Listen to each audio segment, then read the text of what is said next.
নমস্কার বন্ধুরা, KS cooking হাউসের তরফ থেকে আপনাদের জানাই স্বাগত।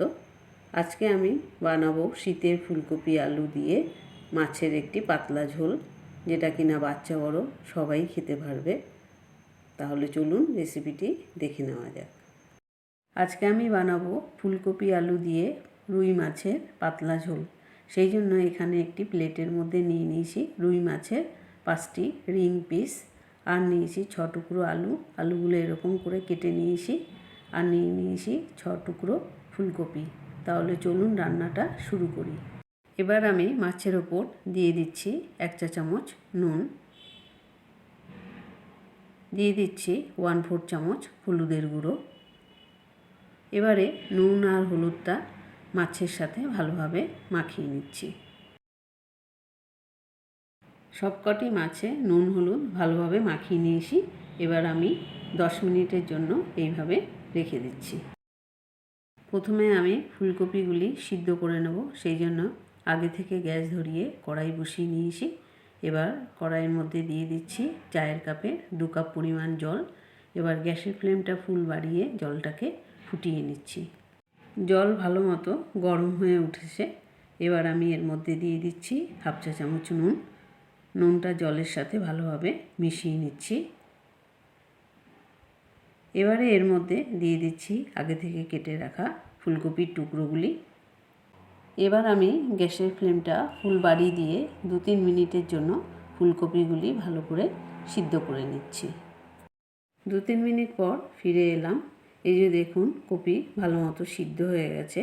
আর এখানে কপির ডাঁটগুলি দেখুন, কালারটা অনেকটা চেঞ্জ হয়ে গেছে।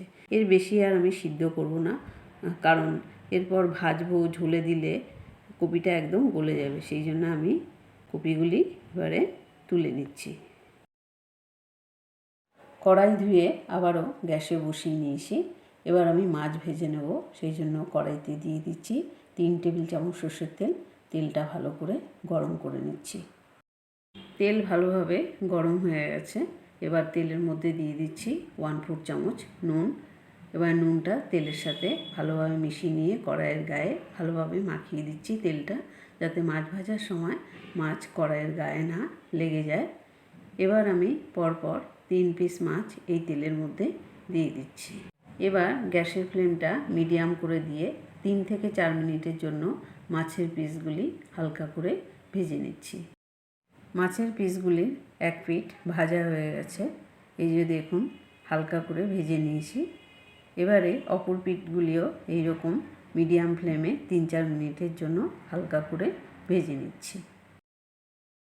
মাছের পিসগুলির অপর পিঠগুলিও হালকা করে ভাজা হয়ে গেছে। এই যে দেখুন, এবারে আমি মাছ ভাজাগুলি একটি পাত্রে তুলে নিচ্ছি।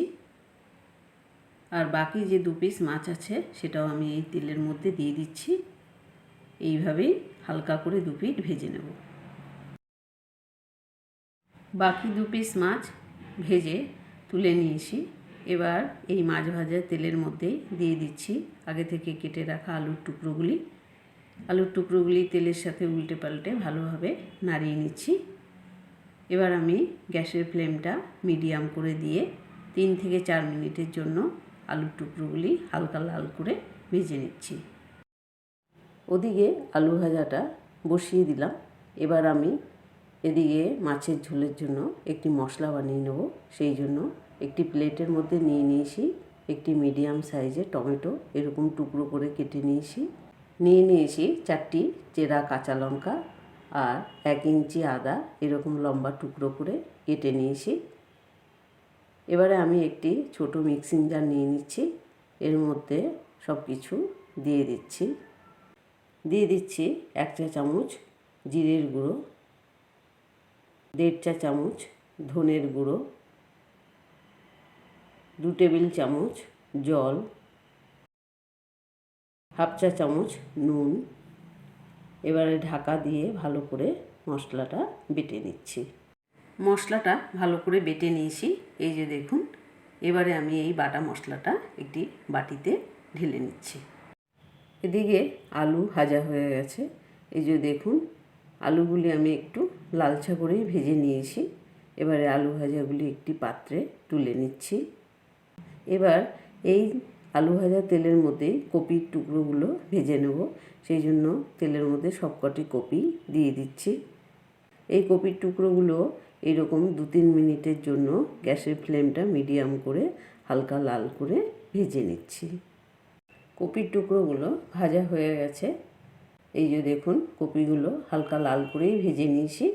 এবারে কপি ভাজাগুলি আমি এই আলু ভাজার পাত্রে তুলে নিচ্ছি। এই কপি ভাজা তেলের মধ্যে দিয়ে দিচ্ছি 1 চা চামচ গোটা সাদা জিরে ফোড়ন। জিরেটা একটু ভেজে নিচ্ছি। দিয়ে দিচ্ছি আগে থেকে বেটে রাখা মশলা। দিয়ে দিচ্ছি 1/2 চা চামচ হলুদ গুঁড়ো, 1/2 চা চামচ কাশ্মীরি লঙ্কার গুঁড়ো। এবারে সব কিছু ভালোভাবে একটু মিশিয়ে নিচ্ছি। দিয়ে দিচ্ছি মশলার বাটি ধোয়া জল।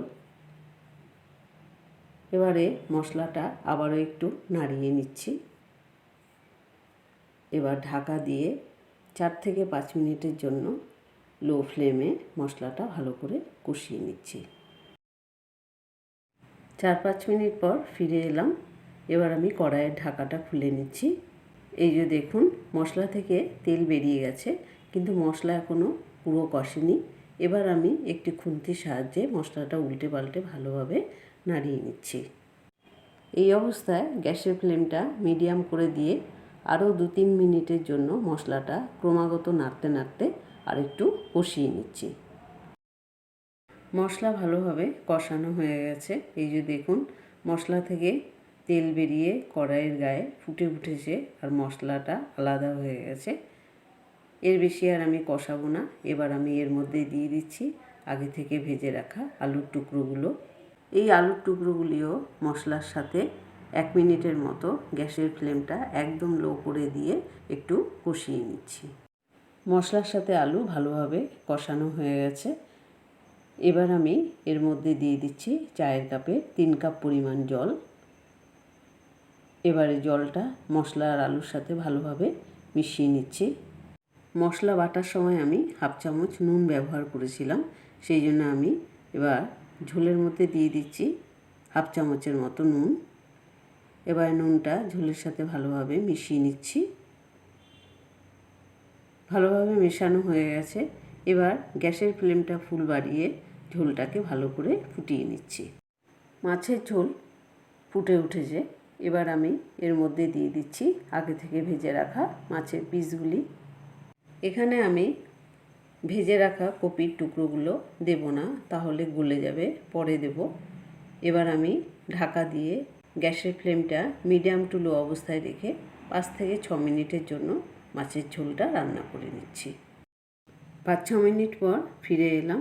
এবার আমি কড়াইয়ের ঢাকাটা খুলে নিচ্ছি। এই যে দেখুন, আমাদের মাছের ঝোল একদম তৈরি হয়ে গেছে। এবার আমি এর মধ্যে দিয়ে দিচ্ছি আগে থেকে ভেজে রাখা ফুলকপির টুকরোগুলি। এবারে ফুলকপির টুকরোগুলি একটি খুন্তির সাহায্যে ঝোলের মধ্যে ভালো করে ডাবিয়ে দিচ্ছি। এবার ঢাকা দিয়ে 2 মিনিটের মতো গ্যাসের ফ্লেমটা একদম লো করে দিয়ে একটু ফুটিয়ে নিচ্ছি। তাহলেই আমাদের মাছের ঝোল একদম তৈরি হয়ে যাবে। 2 মিনিট হয়ে গেছে। এবারে ঢাকাটা খুলে নিচ্ছি। এই যে দেখুন, আমাদের ফুলকপি আলু দিয়ে রুই মাছের পাতলা ঝোল একদম তৈরি হয়ে গেছে। এবার আমি আলুটা কেটে আপনাদেরকে দেখিয়ে দিচ্ছি। এই যে দেখুন, আলু ভালোভাবে কেটে গেছে, তার মানে আলু ভালোভাবে সিদ্ধ হয়ে গেছে। এবার আমি এই মাছের ঝোলটা একটি প্লেটে সার্ভ করে নেব। ফুলকপি আলু দিয়ে রুই মাছের পাতলা ঝোল একদম তৈরি হয়ে গেছে। এই রেসিপিটি আপনারা বাড়িতে একবার ট্রাই করে দেখুন। যদি ভালো লাগে তাহলে লাইক, কমেন্ট, শেয়ার করবেন আর আমার চ্যানেলটি অবশ্যই সাবস্ক্রাইব করে রাখবেন।